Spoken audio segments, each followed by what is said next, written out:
ममता की बहू शुचि हर बात पर चिक चिक करती, जो ममता को बिल्कुल अच्छा नहीं लगता। बहू, तेरे में कोई कमी नहीं है, सारा काम भी तू बहुत अच्छे से करती है, लेकिन ये तेरी जो जबान है ना, बड़ी कैंची की तरह चलती रहती है, जो तेरा सारा काम बिगाड़ कर रख देती है। वाह जी वाह, मतलब आप लोगों को बेजुबान बहू चाहिए थी, जो न बोले न बात करे, और आप लोग बस जुल्म ढाते रहे। तभी वहाँ क्षितिज आ जाता है। अरे ऐसा क्या जुल्म हो रहा है तुम्हारे ऊपर? माँ सही कह रही है, मैं खुद तुम्हारी चलती जुबान से परेशान हो गया हूँ। अब तो शुचि का पारा 7वें आसमान पहुँच जाता है। वाह जी वाह, अब आप भी, क्या नहीं किया मैंने आपके लिए, अपना सब कुछ दांव पर लगा दिया, लेकिन आप भी अपनी माँ की जुबान बोलने लगे।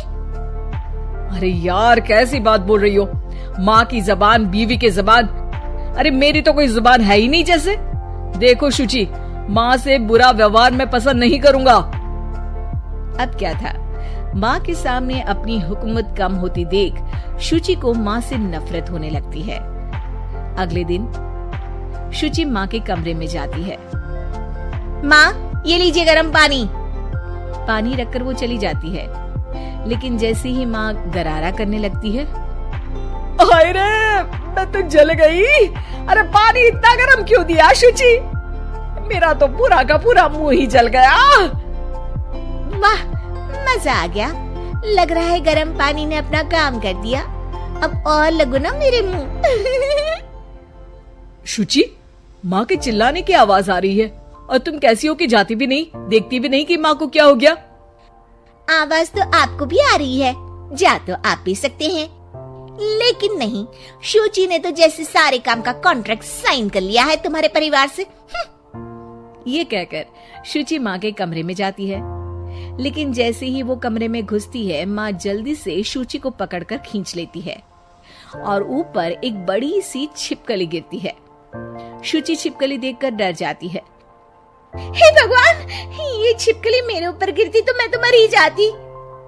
हाँ बेटा, मैं जानती हूँ कि तू छिपकली से डरती है, और समय पर मेरी नजर पड़ गई, ऐसे मेरा मुंह जल गया है। प्लीज कुछ कर, रहा नहीं जा रहा है। शुचि को अपने किए पर पछतावा होता है और भागकर सास को बर्फ देती है। ये लीजिए, इसे मुंह में रख लीजिए, और गलती तो वैसे आपकी भी है, चेक करना चाहिए था ना आपको कि पानी कितना गर्म है। अरे 7 साल हो गए तेरी शादी को, तब तो चेक नहीं किया, अब क्यों करूं? वाह जी वाह, यहाँ भी मेरी ही गलती है। अरे इंसान हूँ, मशीन नहीं जो हमेशा सही रहूं।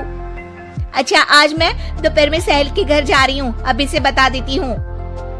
अरे हाँ जाना, मैंने कब मना किया है? पता है नहीं किया, लेकिन बच्चे, हाँ, जैसे तू हमेशा बच्चों को साथ लेकर जाती है, मैं देख लूंगी ना। शुचि तैयार होकर सहेली के घर जाती है। अरे वाह शुचि, तेरी ड्रेस तो बहुत अच्छी है, तू ऐसे कपड़े पहन कर निकलती है तो तेरी सास कुछ नहीं कहती क्या? दूसरी सहेली बच्चा संभालते हुए कहती है। अरे शुचि, सही है, तू एंजॉय भी कर लेती है लाइफ को, और बच्चा सास देख लेती है, तेरे तो मजे हैं भाई, मजे। अरे मजे कैसे, जब वो बोलती है ना तो बड़ा ही कड़वा बोलती है। रहने दे, अच्छा चल मैं जा रही हूँ, डिनर भी तो बनाना है ना। शुचि ये बोलकर वहाँ से चली जाती है।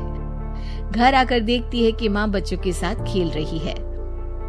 आ गई बेटा? आना ही था ना, खाना कौन बनाएगा? फिर रात होते ही सब चिल्लाने लगेंगे, खाना खाना, और फिर सबको मौका मिल जाएगा ना मुझे कहने का कि मैं सही हूँ ही नहीं, खाना भी नहीं बनाती हूँ, और आप आप तो सबसे पहले बोलेंगी। अब सास को गुस्सा आ जाता है। एक तो सारा दिन तेरे बच्चों को देख रही थी, घर पर किसी न किसी का आना जाना लगा रहता है, बच्चे घर गंदा करते हैं उसे देखती हूँ, हद है। अब क्या खाने की जिम्मेदारी भी मैं ही ले लूं तो करेगी तू क्या? शुचि को ये सुनकर कुछ ज्यादा ही गुस्सा आ जाता है। बस माँ जी बस, अरे ये तो गुलामों वाली जिंदगी हो गई, कोई फ्रीडम रहा ही नहीं। ऐसा लगता है कि बंद कर रह गई हूँ, घर तो किसी कैद खाने सा हो गया है। मन ही नहीं करता यहाँ रहने का। अब मैं और आप एक घर में रह ही नहीं सकते बस। अरे तो क्या मैंने बांध कर रखा है तुझे? अरे मैंने क्या कर दिया जिससे तुझे ऐसा लग रहा है? और तेरा इतना बोलने के बाद तो मैं खुद ही तेरे साथ नहीं रहना चाहूंगी। लेकिन अब सवाल था कि सासू माँ जाएंगी कहाँ, क्योंकि बहू तो मायके चली जाती है, लेकिन सास कहाँ जाए। तभी क्षितिज आ जाता है। उसे भी सारी बात का पता चलता है। वो माँ को समझाता है, लेकिन वो मानती नहीं और ना ही शुचि मानने को तैयार। दोनों की लड़ाई में माँ का सामान पैक हो जाता है। माँ अब कहाँ जाएंगी? मैं भी अपने मायके जाऊंगी।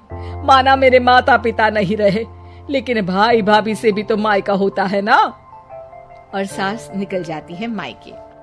बस फिर क्या था, शुचि सुबह सुबह गर्म पानी लेकर माँ के कमरे में जाती है, लेकिन वहाँ माँ नहीं होती। हाँ, चलो अच्छा है, अब ये रोज रोज के काम से तो बची। ये कहकर वो कमरे में जाती है जहाँ अक्सर माँ बैठी रहती थी। कमरा खाली खाली लग रहा है। तभी उसकी सहेली का फोन आ जाता है। अरे सुची, बहुत अच्छी सेल लगी है। कौड़ियों के दाम में ब्रांडेड कपड़े, जूते और बैग मिल रहे हैं। चलो ना चलते हैं।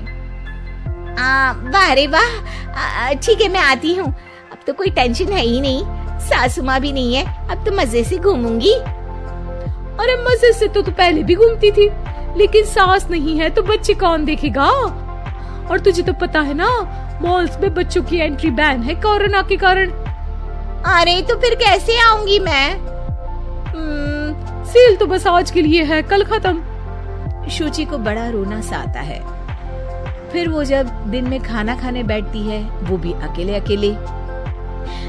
तो कोई खाना भी नहीं खाया जाता। मैं नहीं खा रही माँ के बिना। शाम को क्षिति जाता है तो शुचि जोर जोर से रोने लगती है। अब क्यों रो रही हो? क्या हुआ? माँ को घर से निकालकर शांति अभी भी नहीं मिली तुम्हें? नहीं, मैं माँ के बिना नहीं रह सकती। ना कोई बताने वाला है कि मैं कैसी लग रही हूँ, ना ही कोई समझने समझाने वाला। मैं माँ के बिना नहीं रह सकती। चलो माँ को ले आते हैं। अरे वाह, ऐसा शायद पहली बार होगा कि बहू रूठी सास को मायके से लेने जा रही है।